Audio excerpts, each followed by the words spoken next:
When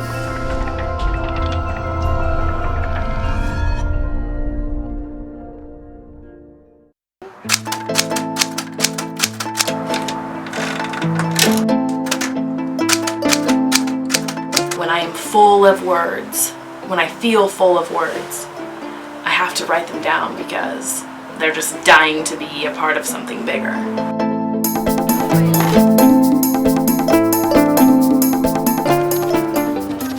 Tell us how the poem's story started. A friend of mine, her name is Liz, she put an article on my Facebook wall about this woman named Jacqueline who does a poem store in Hollywood, California. So what do you want her to write a poem about? The article just sort of detailed Jacqueline's experience at the Hollywood Farmers Market. Spring? Life in Bellingham. She just sits with the typewriter, and it gave a couple of examples of her poems. James, this is for your mother Olivia. It's called Mom. And I read it thinking I could totally do that. And within a few weeks I bought a typewriter and decided to just go for it. I love that you're using the old typewriters. That is so cool. It's so fun.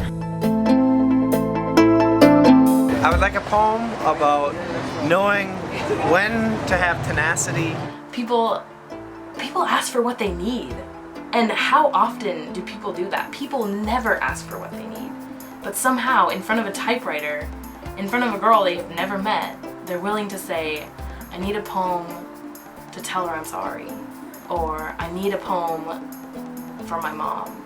Or I need a poem because my dog just died and I don't know how to feel about it. Okay, it's called Your Keepers. For Gayla with love from Savannah and Erica. Today we are your daughters. Two sidewalk girls with only words stamping ink into shapes on paper. Today we are your daughters, made of all we have collected of all the things we've ever said, a quarter life of stories and room yet in our heads. You said keep them, keep words, keep the thoughts you think, rethink them, reread, remember. Today we are your daughters. We'll go through your things when you're gone, the thoughts you've kept in books you've written and kept out of all the things you've collected. Today we are your daughters. And tomorrow maybe too, if you'll tell us the stories before you go, if we can keep them, save them for you. Oh, that is just absolutely wonderful.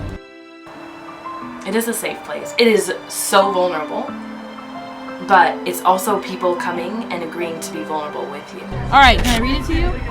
Yeah. Okay, this is called Spring for Henry. For Henry in the garden, for Henry with his fingers in the dirt, for Henry on his hands and knees making everything come alive. Jerusalem artichokes, strawberries and mint, this garden is magnificent. Henry is king here. A little mud on his feet, little smiles and hellos to the tiny crawling creatures he meets.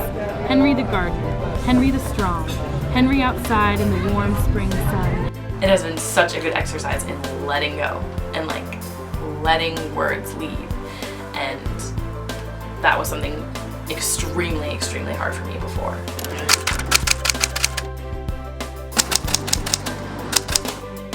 Why? Because it comes from the most sacred part of me. That is coming from the deepest pocket inside of me.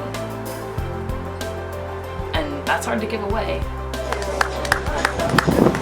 I think you did a beautiful job. Yay! You're welcome. I've also made the realization that I will never run out of words. I think I believed that for an amount of time. I'm never gonna run out of things to say, and so keep saying things, good things to people, give them to people. Words, they're not gonna run out. They're infinite, so give them away. And that pocket does not have a bottom, it's not going to run out, so why wouldn't you go and go and go and go and go?